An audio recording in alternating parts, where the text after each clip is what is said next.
बच्चों, आज फिर से लेकर के आए हुए हैं क्लास में 5-7 क्वेश्चन इतने महत्वपूर्ण है कि जो परीक्षाओं में बार बार रिपीट किए जाते हैं, पूछे जाते हैं और बेहद वन लाइनर क्वेश्चन है, बिल्कुल सटीक और याद करने वाले क्वेश्चन है।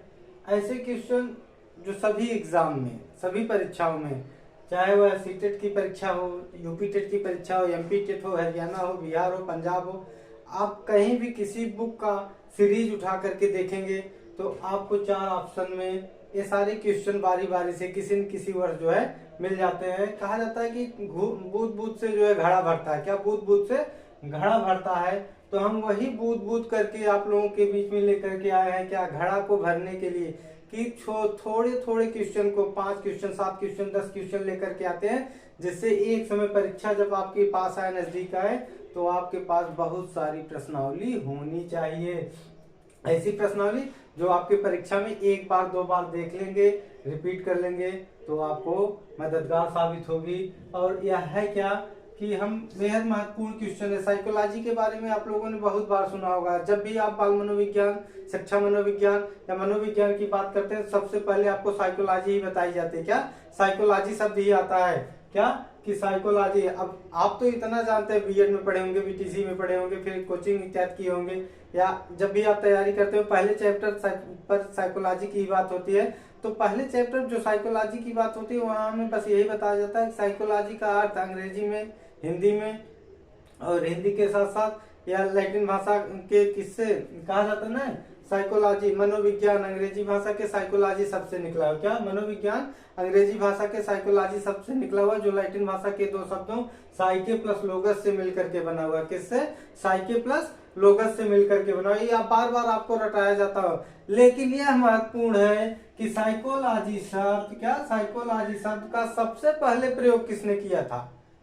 क्या साइकोलॉजी शब्द का सबसे पहले प्रयोग किसने किया था? महत्वपूर्ण चीज ये है। क्या छोटे छोटे कंटेंट से ये निकल के आना चाहिए कि सबसे महत्वपूर्ण क्या है कि साइकोलॉजी शब्द का ही प्रयोग किसने सबसे पहली बार किया? तो किसने किया था? गालकाय या गोलकाय कहा जाता है, गालकाय।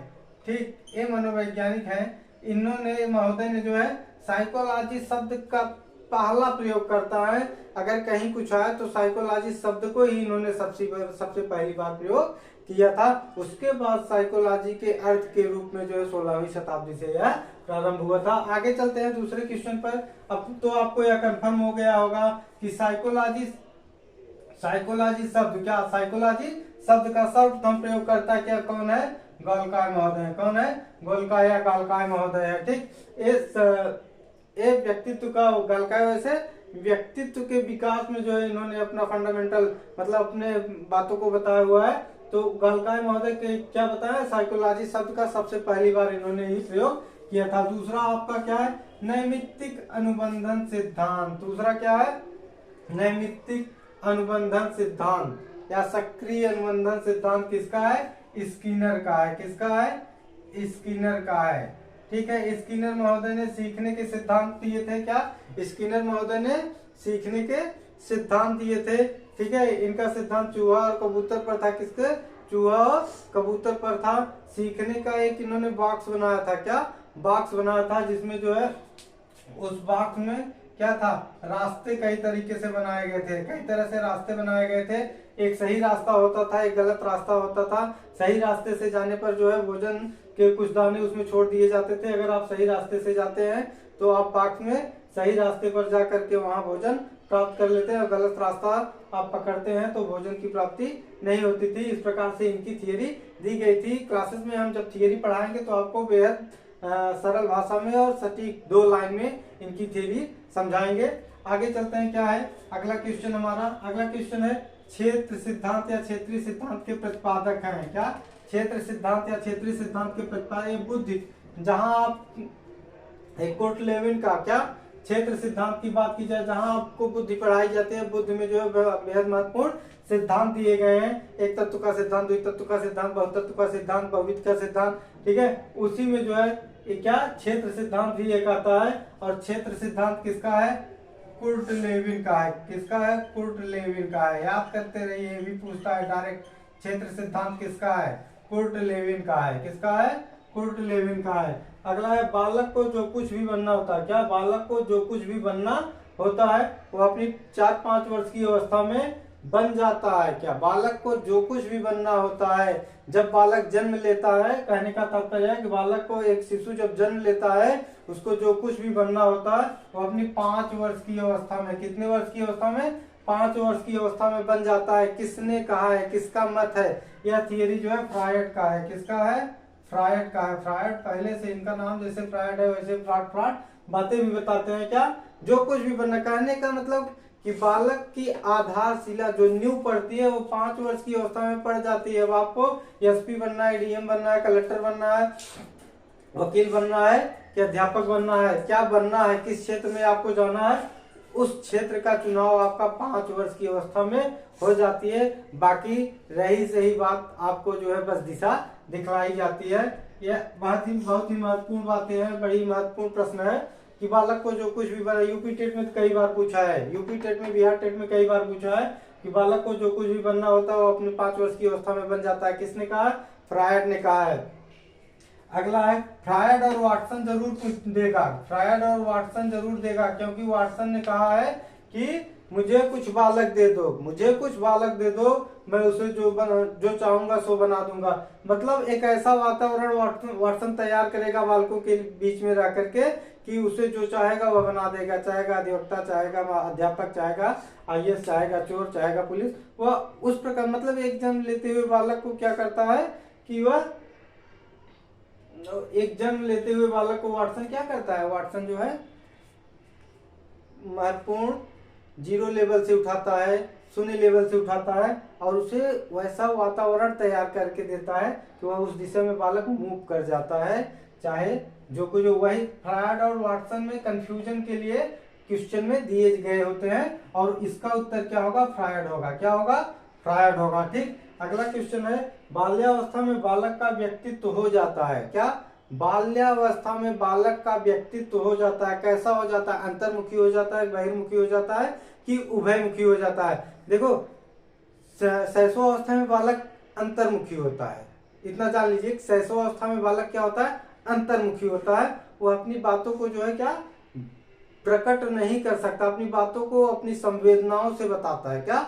अपनी संवेदनाएं क्या होती हैं? जैसे भूख, प्यास, निद्रा, काम, ठीक है, ये चीज क्या उसकी प्राथमिक संवेदनाएं होती हैं, उससे करता है। तो यहाँ बालक बहिर्मुखी हो जाता है। क्या हो जाता है? बहिर्मुखी हो जाता है। बालक बहिर्मुखी होने का मतलब क्या होता है? अब वह इसका सामाजिकरण होना प्रारंभ हो जाता है। बालक क्या होना प्रारंभ हो जाता है? बालक का सामाजिकरण होना प्रारंभ हो जाता है। वह समाज में, जैसे माता पिता के संपर्क में आता है, परिवार के संपर्क में आता है, परिवार से निकल करके घर की चौकड़ी को अब डाकता है, घर के बाहर वह निकलता है और 5 वर्ष के बाद जब उसका बाल्यकाल प्रारंभ होता है तो वह क्या करता है? अपने पास पड़ोस के मित्र मंडली में मिलता है। जब मित्र मंडली में मिलता है तो वह बहिर्मुखी होता है। उसका व्यक्तित्व लोगों से अपनी बातों को रख सकता है, दूसरे की बातों को सुन सकता है, उस पर सोच विचार भी करता है। ठीक, इसलिए वह बहिर्मुखी हो जाता है। लोगों से आदान प्रदान करना वह सीख जाता है, बातों का, अच्छी अच्छी चीजों का। ठीक। अगला है किस सिद्धांत को परिस्थितिगत पूर्णाकृत का विकास, किस सिद्धांत में परिस्थितिगत पूर्णाकृत का विकास होता है? मतलब कौन सा ऐसा सिद्धांत है जिसमें सीखने वाले संपूर्ण परिस्थितियों को देख करके पूर्ण आकृति बनाते हैं? कहने का तात्पर्य यही है किस सिद्धांत में परिस्थितिगत पूर्णाकृत का विकास होता है। क्वेश्चन बस थोड़ा सा उलट फेर करके पूछते हैं, चीजें वही होते हैं। तो यहाँ क्या होता है? कौन सा ऐसा सिद्धांत है? गेस्टाल्टवाद है। क्या है बेटा? गेस्टाल्टवाद है।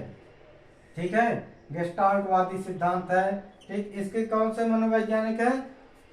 वर्दीमर है, कोहलर और कोफका। क्या? वर्दीमर, कोहलर और कोफका हैं, इसके 3 प्रमुख मनोवैज्ञानिक हैं। और यह गेस्टाल्टवाद क्या है? कि जर्मन भाषा का शब्द है। क्या? जर्मन भाषा का शब्द है। गेस्टाल्ट का अर्थ ही होता है पूर्णाकृत, पूर्ण आकृति बनाना। ठीक। अगली चीज हम क्या लेकर चलते हैं? अनुकूलित अनुक्रिया सिद्धांत। क्या चलते हैं?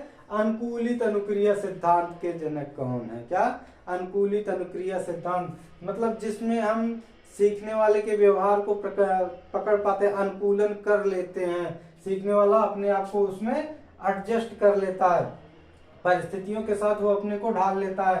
ठीक, वह किसने दिया है? किसने दिया? आप लोग बता सकते हैं क्या?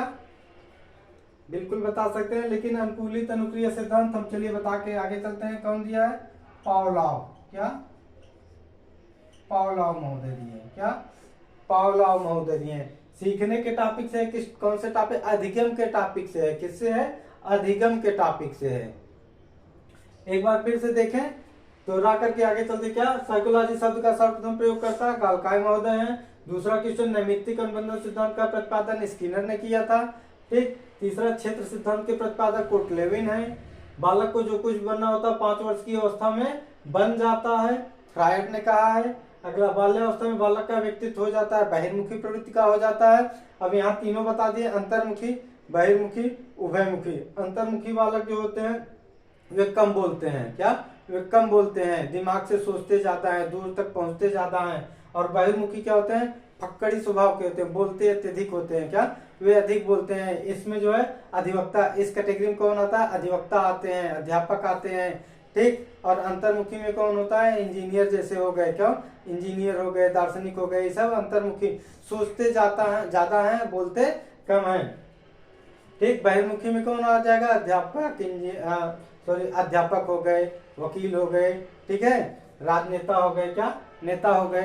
ये लोग बहिर्मुखी व्यक्तित्व के होते हैं। और उभयमुखी में दोनों का मिला जुला समावेश होता है। परिस्थितियों के साथ वे बोलते भी हैं, परिस्थितियों के साथ वे बोलते भी नहीं है। मतलब वे जरूरत पड़ने बोलेंगे, जरूरत पड़ने पर नहीं बोलेंगे। अगला क्या? अनुकूलित अनुक्रिया सिद्धांत के प्रतिपादक पावलोव हैं। पूर्णाकृत सिद्धांत जो है वह गेस्टाल्टवादियों का है। तो अनुकूलित अनुक्रिया सिद्धांत के बारे में थोड़ा सा चर्चा करते हैं। क्या है? ऊपर से लेते हैं।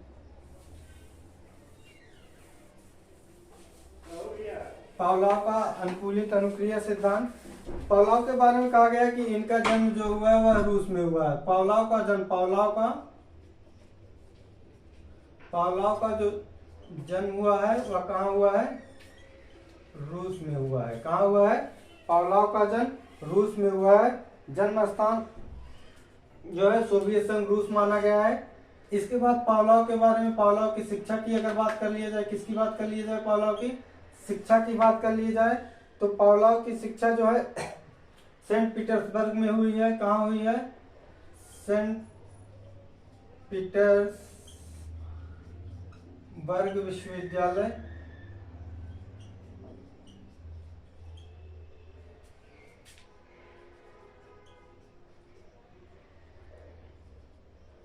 सेंट पीटर्सबर्ग विश्वविद्यालय।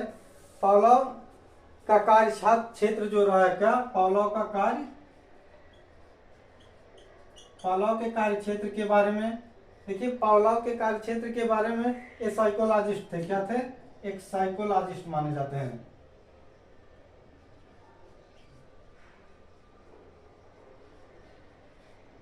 पावलोव साइकोलॉजिस्ट है। ठीक है, कहा जाए साइकोलॉजिस्ट, फिजिशियन मानते हैं हम इन्हें। क्या?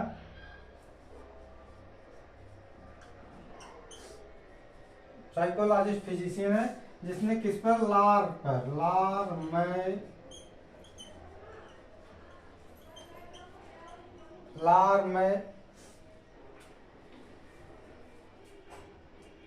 लारमय अनुबंधन। ठीक है, लारमय अनुबंधन पर जो है क्या किया? लारमय अनुबंधन पर कार्य किए हैं। क्या? लारमय अनुबंधन पर इनका कार्य हुआ है। ठीक। एक प्रकार से साइकोलॉजिस्ट फिजिशियन है, शरीर रूसी मनोवैज्ञानिक है। सेंट पीटर्सबर्ग में इनकी शिक्षा दीक्षा हुई। साइकोलॉजिस्ट फिजिशियन मतलब शरीर मनोवैज्ञानिक। क्या? आप हिंदी में इसे शरीर मनोवैज्ञानिक भी कह सकते हैं। ठीक है, जिसमें इन्होंने क्या किया? लारमय अनुबंधन या पाचन क्रिया पर, किस पर? पाचन क्रिया पर। किस पर? पाचन क्रिया पर जो है क्या किया है? पाचन क्रिया का दैहिक रूप से अध्ययन किए हैं। किसका? दैहिक रूप से। किसके? दैहिक रूप से अध्ययन किए हैं। इसी पाचन क्रिया पर दैहिक रूप से अध्ययन करने के कारण 1904 में, कब? 1904 में इन्हें नोबेल पुरस्कार प्राप्त हुआ। नोबेल पुरस्कार मिला। क्या? 1904 में इन्हें नोबेल पुरस्कार मिला। इतना महत्वपूर्ण क्वेश्चन है जो है क्या, पावलोव का जन्म रूस में हुआ। अगर कभी कभी पूछता नहीं है जन्म स्थान जन्म के बारे में, लेकिन इनका जन्म जो हुआ था वह 1849 में हुआ था। इतना आप लोग याद कर लीजिए, जन्म 1849 में हुआ था। और मृत्यु की बात की जाए तो 1936 में हुई थी। क्या, 1936 में। ये जन्म की बातें हैं और यह मृत्यु की बात है। क्या, यह मृत्यु की बात है। मृत्यु कब हुई? 1936 में। जन्म कब हुआ? रूस में हुआ, 1849 में हुआ। ठीक। शिक्षा कहाँ? सेंट पीटर्सबर्ग विश्वविद्यालय से। कार्य क्षेत्र शरीर मनोवैज्ञानिक या साइकोलॉजिस्ट फिजिशियन माने जाते हैं। इनका जो कार्य क्षेत्र रहा लाभ में अनुबंधन पर इन्होंने महत्वपूर्ण कार्य किया। पाचन क्रिया पर दैहिक रूप से अध्ययन। क्या, पाचन क्रिया का दैहिक रूप से अध्ययन इन्होंने किया। ठीक, पाचन क्रिया का इन्होंने दैहिक रूप से अध्ययन किया और 1904 में यही अध्ययन करने के कारण इन्हें नोबेल पुरस्कार प्राप्त हुआ। आगे की थियरी को कल लेकर के आते हैं आप लोगों के बीच में। हम इनकी पूरी थियरी डिटेल क्वेश्चन के साथ इनकी थियरी को पहले बताएंगे, क्वेश्चन बाद में। ठीक, तब तक के लिए आप लोग वीडियो को देखते रहिएगा, पूरे मन के साथ देखिएगा, लगन के साथ देखिएगा और जोरदार जो है कमेंट करिएगा। धन्यवाद।